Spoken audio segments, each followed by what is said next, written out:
आप सब? I hope मस्त होंगे, जबरदस्त होंगे। दोस्तों मैं बहुत टाइम से एसएससी पे सर्च कर रही थी, एसएससी क्या है, कैसे है, कौन कर सकता है। और बहुत सारा मुझे कमेंट भी आया था, दीदी सीएमए स्टूडेंट्स के साथ सीएमए स्टूडेंट जो है वो एसएससी कर सकते हैं, उनको क्या बेनिफिट हो सकता है एंड एसएससी कब करना चाहिए, सीएमए के साथ करना चाहिए या सीएमए के बाद करना चाहिए। दोस्तों इसके रिसर्च के लिए मैंने कुछ इंस्टीट्यूट को कांटेक्ट किया, वहां पे जाके मैंने विजिट किया एंड सीरियसली मैंने बहुत सारी जगह से डिटेल निकाली, वेबसाइट से डिटेल निकाली, कुछ जगह मैंने कॉल करके बात की एंड अप्रोक्सीमेटली मैंने 6-7 जगह विजिट किया होगा, तो मुझे जाके इतना सारा डिटेल्स कलेक्ट हुआ है जो कि मैं आप लोग के साथ शेयर करने वाली हूँ।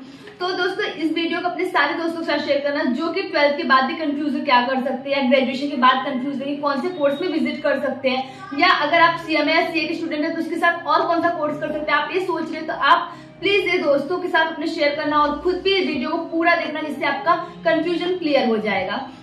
दोस्तों आप एसएससी क्या होता है पहले ये जान लेते हैं। एसएससी का फुल फॉर्म जो होता है association of chartered certified accountant होता है, जो कि 180 कंट्री में एप्लीकेबल होता है। लाइक क्या होता है कि जैसे सीए होते हैं हमारे इधर के चार्टर्ड अकाउंटेंट, वो हमारे ही देश का क्या नाम है चार्टर्ड अकाउंटेंट है, तो हमारे देश का आईटीआर ये सब कर सकते हैं, बाकी अपने ही देश के सब कुछ जान सकते हैं। लेकिन जो एसएससी होते हैं वो 180 कंट्री में एप्लीकेबल होते हैं। अगर आप यहाँ से चार्टर्ड अकाउंटेंट करते हैं, अगर आप चार्टर्ड अकाउंटेंट स्टूडेंट है और पास आउट हो जाते हैं, आपके पास चार्टर्ड अकाउंटेंट का डिग्री है, लेकिन अगर आप अदर कंट्री में जॉब करने जाते हैं तो आपको उधर का कुछ शॉर्ट टर्म कोर्स करना पड़ेगा, तभी आप वहां का जॉब कर सकते हैं या फिर आप उस प्रोफेशन में कुछ कर सकते हैं। लेकिन अगर आप सीए के बाद एसएससी कर लेते हैं तो आप 180 कंट्री में एप्लीकेबल हो जाते हैं एज अपने चार्टर्ड अकाउंटेंट का फर्म ऑथराइज करने के लिए। तो एसएससी बहुत ही अच्छा कोर्स होता है, ये एक फॉरेन कोर्स है, मतलब ग्लोबलाइजेशन कोर्स है, जो कि अपने देश से लेके 180 कंट्री में वो है कि अगर आप ये कोर्स कर लेते हो तो आप 180 कंट्री में जॉब कर सकते हो बिना कोई अदर कोर्स किए। लाइक अगर हम एमबीए इंडिया से करते, लेकिन अगर हम दूसरे कंट्री में जाते हैं एज अ जॉब अपॉर्चुनिटी, अगर हमारा मतलब इधर से ट्रांसफर नहीं हुआ रहता है बट हम कोई जॉब अपॉर्चुनिटी के लिए अगर अदर कंट्री में जाते हैं तो हमें वहां का पहले शॉर्ट टर्म कोर्स करना पड़ता है, फिर हमें उस कंट्री के हिसाब से जॉब मिलती है। लेकिन अगर आप मुझे एक चीज कर लेते हैं, एसएससी कर लेते हैं या कोई ऐसा ग्लोबलाइजेशन कोर्स कर लेते हैं, तो आपको ऑलरेडी 180 कंट्री में आप एलिजिबल हो जाएंगे कि आप वहां पे कैसे आपको जॉब मिल सकता है। दोस्तों मेरा सबका एक क्वेश्चन और रहता है कि सीए में ऑलरेडी ग्लोबलाइजेशन कोर्स है तो हमें एसएससी करने की क्या जरूरत है। अरे यार डिग्री से कोई लेना देना नहीं होता, डिग्री आप एक साथ 3-4 भी ले सकते हैं, ऐसा कुछ नहीं है, बट फिर भी सीएमए हर कंट्री में एप्लीकेबल नहीं है, बट एसएससी हर कंट्री में एप्लीकेबल है, मतलब 180 कंट्री जो वहां पे ऑथराइज है उसमें एप्लीकेबल है। उसके बाद बोल सकते हो एसएससी का जो कोर्स ड्यूरेशन होता है वो आप आफ्टर 12th भी कर सकते हैं, आफ्टर ग्रेजुएशन भी कर सकते हैं, आफ्टर सीएससीएमए भी कर सकते हैं। अब हम जान लेते हैं आफ्टर 12th कितने साल का कोर्स है। आफ्टर 12th 3 इयर्स का कोर्स है, ग्रेजुएशन बाद आपको 2 इयर्स या 2.5 इयर्स लग जाता है, और आफ्टर सीएससीएमए 1 ईयर का ही कोर्स है। तो ठीक है, अब हम जान लेते हैं कि इस कोर्स में कितना पेपर होता है, क्या है।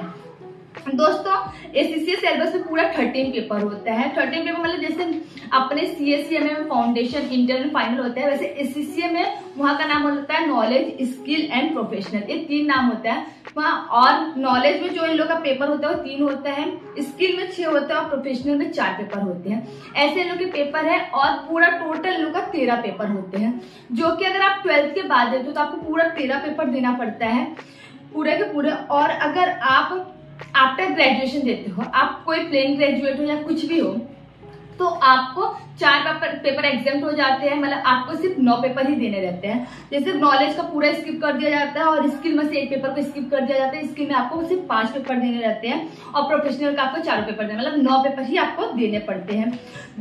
उसके बाद अब बात करूँ इसके एग्जाम पेपर क्या होते हैं, तो दोस्तों इसमें ना हर 3 महीने पर आप एग्जाम दे सकते हो, हर 3 महीने पे यहाँ पे एग्जाम होता है, जो कि बहुत ही अच्छा होता है। जैसे हम लोग का सीएससीएमए में क्या है, हाफ ईयरली है, 6 महीने पे एग्जाम्स आते हैं, हम देते हैं, लेकिन इसका एग्जाम कैसे क्वार्टरली होता है। और इसमें एक बेस्ट ऑप्शन ये बताऊं कि आपको ना एक साथ एक ग्रुप नहीं देना रहता, आप एक सब्जेक्ट का भी ना एग्जाम दे सकते हो। तो आपका 3 महीने में एक सब्जेक्ट प्रिपेयर हो गया, आप दे दो, दूसरे महीने में प्रिपेयर हो गया तो आप दे सकते हो, मतलब जॉब के साथ भी आप इस कोर्स को आराम से कर सकते हो, एक ऐसा कोर्स है।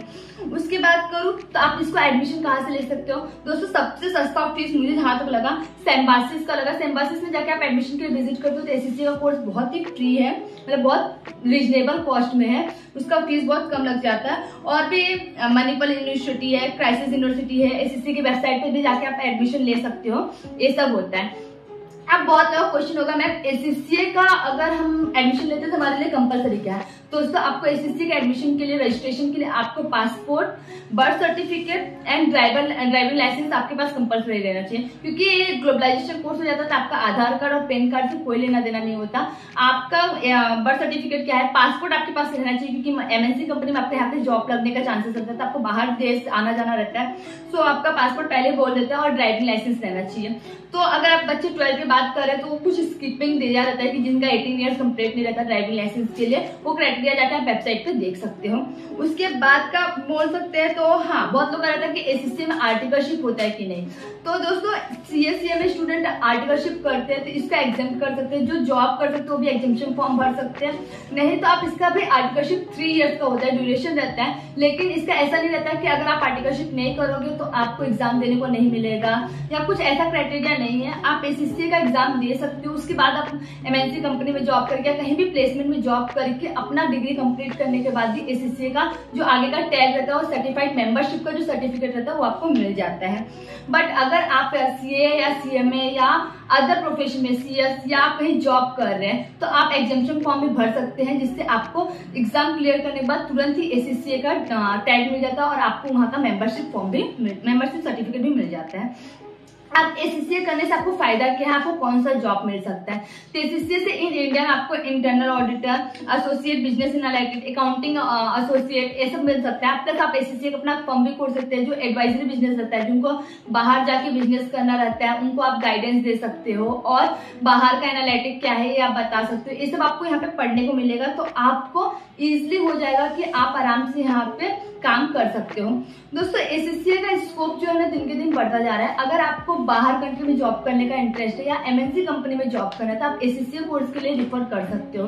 प्लस एससीसीए कोर्स का जो बोलते हैं स्टार्टिंग पैकेज वो मिनिमम 5 से 8 लाख का पैकेज उठा है, और जो एंडिंग है वो 30-32 लाख भी गया है। एक्चुअली जो भी कोर्स करता है ऑलमोस्ट जॉब के साथ ही करता है, क्योंकि इसमें पढ़ाई के लिए अगर डेली आप 4 to 5 आवर्स दे रहे हो या 3 to 4 आवर्स दे रहे हो, जॉब के साथ कर रहे हो, एक एक बुक करके एग्जाम दे रहे हो, तो भी आपका एससीसीए आराम से 2 साल में कंप्लीट हो जाता है और आराम से आप ये चीजों को कंप्लीट कर लेते हैं। दोस्तों एक आप लोग का एक क्वेश्चन भी रहता है कि मैम हम सीएमए के साथ एमकॉम के लिए जाए, एससीसीए के लिए जाए। तो गाइस आप एमकॉम के लिए जा सकते हो, ऐसा कुछ नहीं है। बट हाँ, अगर आप सीएससीए में सीएस बनने के बाद एससीसीए करते हो ना तो आपको पेपर एग्जाम्प्ट होते हैं। अब कितने पेपर क्या क्या एग्जाम्प्ट होते हैं ये तो मैंने बताया नहीं आपको।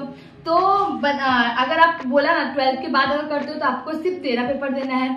उसके बाद अगर आप ग्रेजुएशन की बात करते हो तो 9 पेपर देना है। अगर आप सीएससीए में सीएस बन जाते हो तब आपको 4 पेपर देना रहता है, और अगर आपका सीएससीए में इंटरमीडिएट क्लियर हुआ है तो आपको 8 पेपर देना रहता है, मतलब उसमें भी आपका 1 पेपर एग्जाम्प्ट रहता है। तो सोचो आपको इतना बेनिफिट मिल रहा है, तो मेरे हिसाब से आप सीएससीए में करने के बाद भी कर सकते हो, क्योंकि 4 पेपर देना रहता है आपको। कुछ लोग एमकॉम के बाद भी रजिस्ट्रेशन करा देते हैं। अगर एमकॉम आप कोई मतलब होता है स्पेशलाइजेशन की हो या एमबीए कोई स्पेशलाइजेशन की हो तो आपका ऑलरेडी एग्जाम हो जाता है पेपर, और आपको 4 पेपर का एग्जाम देना रहता है। इन डिटेल अगर रहना तो आप एससीसीए की वेबसाइट पे जाकर और भी रिसर्च कर सकते हो। अगर आपको इसके रिलेटेड और भी कोई डाउट है तो आप मुझे कमेंट में पूछ सकते हो। मेरे रिसर्च के हिसाब से मैंने आपको पूरा वीडियोस बता दिया है, बट अगर फिर भी आपको कोई डाउट रह जाता है तो आप मुझे कमेंट कर दो, मैं आपका डाउट क्लियर करने की पूरी कोशिश करूंगी। Thank you so much, bye bye.